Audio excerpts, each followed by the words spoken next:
नाज़रीन किराम, आज एक चीज बड़ी मुख्तलिफ और अजीब हुई। हुआ यह कि पाकिस्तान तहरीक इंसाफ के वकला ने लंबा अरसा पहले एक दरखास्त दायर की थी और उन्होंने ये कहा था कि इमरान खान को अटक जेल क्यों आप लेकर गए हैं। बनता तो यह है कि उन्हें अडयाला जेल लेकर आया जाए। और जब वो अटक जेल में गए थे तो सभी लोग बड़े हैरान हुए थे, क्योंकि अटक जेल में तो वो क्लास ही मौजूद नहीं है।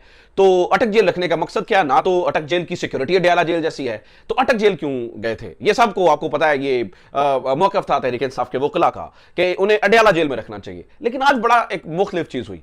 इमरान खान ने सुबह जब जज के सामने वो पेश हुए, आपको पता साइफर केस भी चल रहा है साथ ही साथ, तो इमरान खान ने ये कहा कि मैं अटक जेल ही रहना चाहता हूं, मैं अडयाला जेल नहीं जाना चाहता। कल जज साहब इंदिया दे चुके थे इस्लामाबाद हाई कोर्ट के दरमियान, मतलब जब यह समाअत हो रही थी तो इस्लामाबाद हाई कोर्ट के जो चीफ जस्टिस हैं वो इंदिया दे चुके थे कि इमरान खान को अटक जेल से आप अडयाला जेल ले आए। लेकिन आज सबको इमरान खान ने हैरान कर दिया जब उन्होंने ये कहा कि मैं अटक जेल से जाना ही नहीं चाहता हूं। उसकी वजह उन्होंने ये पेश की कि मैं जो है ना वो अटक जेल के अंदर बड़ा कंफर्टेबल हो गया हूं, मैं यहां पर एडजस्ट हो गया हूं, तो अब मुझे नहीं लगता कि यहां से जो है ना वो जाना चाहिए। लेकिन नाज़रीन किराम, ये बात इतनी सादा जितनी नजर आ रही है इतनी सादा है नहीं है। असल में इमरान खान ने, मतलब मैं बड़े लंबे अरसे से आपको बता रहा हूं कि वो हमेशा 2 कदम आगे की सोचते हैं, और जो लोग उन्हें सियासतदान नहीं समझते हैं वो उन्हें शायद फिर समझते ही नहीं है, वो किसी शायद और ही दुनिया में जो है ना वो रह रहे हैं। तो इमरान खान ने कुछ चीजें सेंस कर ली थी, और इमरान खान ने आज सुबह जब ये आकर कहा अदालत के सामने कि मतलब जज साहब के सामने कि मैं जनाब अटक जेल में ही रहना चाहता हूं, मैं तो यहां से जाना ही नहीं चाहता, तो अचानक जो है ना वो एक बड़ी वेव सी उठी कि ये क्या हो रहा है, ये क्या हो रहा है। अच्छा ठीक है, चलें, इमरान खान की ख्वाहिश है तो उन्हें अटक जेल में ही रहने दें। उन्होंने अपने वकला को कहा कि आप दरखास्त वापस ले लें। जो ही इमरान खान के वकला ने दरखास्त वापस लेने की तैयारी पकड़ी, अचानक पता चलता है कि इस्लामाबाद हाईकोर्ट ने उस दरखास्त को मंजूर कर लिया है, और इस्लामाबाद हाईकोर्ट ने तहरीरी फैसला जारी कर दिया कि इमरान खान को अटक जेल से निकालकर अडयाला जेल ले आए।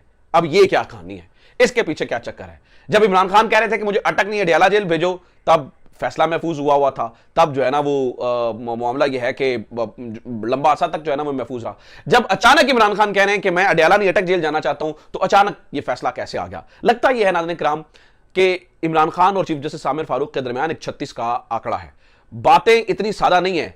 इमरान खान की अगर इस मूव को देखें तो इस मूव के पीछे एक बहुत बड़ी वजह है, और इमरान खान ने बहुत कैलकुलेटेड ये मूव खेला था। मैं बल्कि ये कहना चाहूंगा कि एक तीर से 2 शिकार किए थे, और वो अटक जेल में वो अपनी कंफर्टेबिलिटी की वजह से नहीं रहना चाहते थे। हुआ ये है, बताने वाले ये बताते हैं, अब जरा असल बात सुनिए, आपको अंदाजा हो जाएगा कि बात जो है ना वो कहां तक पहुंची हुई है। नाज़रीन हम बताने वाले ये बताते हैं कि इमरान खान को अब जो फैसला साज हैं वो ये चाहते हैं कि अटक जेल से निकालकर अडयाला जेल लेकर आया जाए। तो क्या उनको सहूलियत देना मकसूद है? नहीं, मकसद ये है, प्रॉब्लम यहां पर यह आई हुई है कि अडयाला जेल में और अटक जेल में जज साहब को बार बार सफर करना पड़ता है, और एक इंतहाई अहम तरीन केसेस, ये अब सुन बताने वाले बता रहे हैं, एक इंतहाई अहम तरीन केस है साइफर केस, जिसके अंदर इमरान खान को सजा दिलाने की मतलब भरपूर जो है वो एक हम माहौल बनता हुआ जो है वो देख रहे हैं। जैसे तोशाखाना में आपको पता है कि माहौल बनता हुआ नजर आ रहा था, पता चल रहा था कि इमरान खान को जल्द से जल्द सजा हो जाएगी। तो अब साइफर केस के अंदर भी उसी तेजी से जो है ना वो ट्रायल चलने का इंदिया है। बट यहां पर प्रॉब्लम है, प्रॉब्लम यह है कि शाह महमूद कुरैशी जो है वो किसी और जेल में है, और शाह महमूद कुरैशी और इमरान खान एक जगह पर नहीं है। अब चूंकि इमरान खान अटक में है, तो अगर जज साहब ने जो है ना वो अटक जेल के अंदर समाअत करनी है, तो जज साहब को वहां से चलना पड़ता है, और चलकर जो है ना वो आना पड़ता है अटक जेल के अंदर। यहां से टाइम कंज्यूम हो रहा है, और प्रॉब्लम यह है कि टाइम है नहीं। उसकी वजह यह है कि तोशाखाना केस तो इंतहाई कमजोर केस है।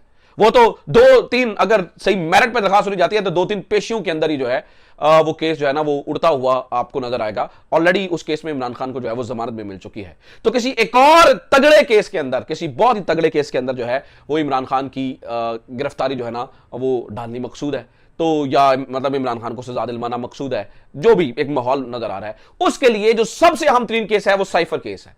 प्रॉब्लम यह है कि चूंकि इमरान खान और शाह महमूद कुरैशी जगह पर मौजूद ही नहीं है, तो इधर जा उधर जा, ये कर वो कर, उस वजह से टाइम कंज्यूम हो रहा है, और वो जो केस है उसका तेज तरीन ट्रायल मुमकिन ही नहीं हो पा रहा।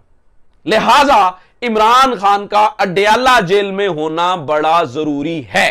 अगर इमरान खान अडयाला जेल में नहीं होते और अटक जेल में होते हैं तो टाइम ही नहीं है ना। आप पीछे तो आप देखें ना कि टाइम ही नहीं बच गया।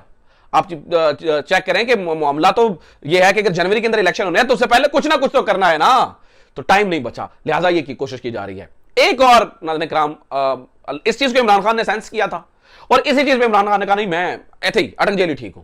लेकिन वो आपको पता है कि 50-55 मिनट के बाद फौरी तहरीरी फैसला हो जाता है। इसी वजह से जो सवालात उठते हैं ना, फिर वो इसी वजह से उठते हैं कि कुछ दरखास्तें जो है वो आपने लंबे अरसे से महफूज करके रखी हैं, उनके ऊपर तो फैसला नहीं आता है, लेकिन एक जगह पर दरखास्त गुजार एक बयान देता है तो उसके ऊपर जो है वो फौरी तौर पर फैसला आ जाता है। तो ये मतलब दरखास्त गुजार उससे उलट चीज कह रहा है, दरखास्त गुजार अपनी दरखास्त वापस लेने की बात कर रहा है और आप जो है वो उसके ऊपर तहरीरी फैसला जारी कर देते हैं। तो प्रॉब्लम तो यहां पर है। तो एक और केस है नाज़रीन इकराम जिसके अंदर आप देखें ना कि क्या किस तरह फिर हम जब देखते हैं सवाल उठते हैं, तरीके इंसाफ वाले सवाल उठाते हैं कि जी डिले कर रहे हैं, वो यहां से आपको समझ आता है। साइफर केस इन कैमरा समात के हवाले से एक दरखास्त थी जिसमें तरीके इंसाफ ये चाहती थी कि ओपन कोर्ट ट्रायल हो। ये कौन सी इन कैमरा जो है ना वो समात है? इमरान खान ने कुछ गलत किया है तो सहाफियों को रिपोर्ट करने की इजाजत दी जाए, सहाफियों के सामने दलाइल हो, रिमार्क सहाफियों के सामने हो, लोग वकला के सामने हो, ये इन कैमरा वाला चक्कर कोई नहीं है। तो ये दरखास्त लेकर again chief justice Aamir Farooq के पास जो है वो तहरीक इंसाफ गई थी। इस मामले के ऊपर एक होम्योपैथिक सा फैसला आया जिसमें उन्होंने कहा जी अगली समात ओपन कोर्ट होगी। हां, अगर दरखास्त गुजार यानी कि एफआईए चाहती है कि इन कैमरा समात हो तो वो अलग से दरखास्त दायर कर लें। तो ये एक होम्योपैथिक सा अगेन फैसला है जिसमें तहरीक इंसाफ ये समझती है कि एक सादी सादी सी बात है कि ओपन कोर्ट समात होनी है या जो है ना वो उस तरह से समात होनी है तो वो जो है ना वो पता लग जाना चाहिए, वो बातें सामने आ जानी चाहिए। लेकिन यहां पर जो है वो ये भी नहीं हो रहा और सूरत हाल जो है वो बहुत बिगड़ी हुई नजर आती है। तो एक तो नाज़रीन किराम मामला जो है ना वो यहां पर जा रहे हैं। दूसरा, कल आपको पता है मैं वीडियो नहीं बना सका था तो इमरान रियाज भाई के बारे में कुछ मालूमात थी, उनको लेकर कुछ मजीद बहुत सारी मालूमात तक आप तक पहुंच चुकी हैं, कुछ चीजें मैंने भी आपके साथ शेयर करनी है। सबसे पहले तो यह है कि आपको ये मालूम ही है कि एक प्रोपेगेंडा जो है वो भी जारी है। मैं हैरान होता हूं कि तलत हुसैन साहब जैसे सहाफी, मुझे तो मदद के साथ अब इनके साथ साहब मतलब इन्हें जिन्हें हम आइडलाइज किया करते थे, मुझे याद है कि यूनिवर्सिटी के दौर में हम जो है ना वो कोई पूछता था कैसा सहाफी बनना तो हम कहते थे मतलब हम चंद नाम लिया करते थे जिनमें एक नाम तलत हुसैन का भी होता था। बड़ा क्रेडिबल जर्नलिस्ट है, बड़ा ऐसी क्रेडिबिलिटी की जई तई फेरी ऐसे इस शख्स ने कि इनका नाम अब इज्जत से लेने का भी दिल नहीं करता क्योंकि ये अपने म्यार से बहुत नीचे गिर चुके हैं। यानी कि इमरान रियाज उधर घर आते हैं, उनकी जिन लोगों ने हालत देखी है वो बता सकते हैं। मेरी कोशिश है कि शायद आज उनसे जो है ना वो मुलाकात हो जाए। जिन लोगों ने उनको देखा है उनको पता है कि उनकी क्या हालत है। और जनाब तलत हुसैन साहब बैठ के फरमा रहे हैं कि जनाब वो तो बाहर अपने जानने वाले बंदों के पास के साथ गए थे, मुसाफा किया था और अपने जानने वाले बंदे मास्क लगा के तो नहीं आते ना, वो चेहरा ढांप के नहीं आते तलत हुसैन साहब। और जानने वाले बंदों के पास रहते हुए आपका वजन 22 किलो नहीं कम होता है। जानने वाले बंदों के पास रहते हुए आपको बोलने में मुश्किलात नहीं आती है। इस वक्त ताज़ा तरीन मालूमात ये है कि इमरान रियाज बेचारे मतलब उनको ज्यादा बातें इशारों में करनी पड़ती हैं, समझाना पड़ता है। अगर 10 सेकंड की बात है तो 2-4 मिनट में वो अपनी जो है ना उसको कंप्लीट करते हैं। ठीक है, सेहत अजीब है, जहनी जो हालत है वो भी मुकम्मल दुरुस्त नहीं है, शदीद जो है ना वो जहनी मसाइल का शिकार हैं, परेशानी है। एक आप देखें ना, एक नॉर्मल है कि आप स्ट्रेस में इतना रहें और स्ट्रेस की वजह से फिर आपको मसले मसाइल होते हैं, चीज़ें जो है ना वो ख़राब होती हैं।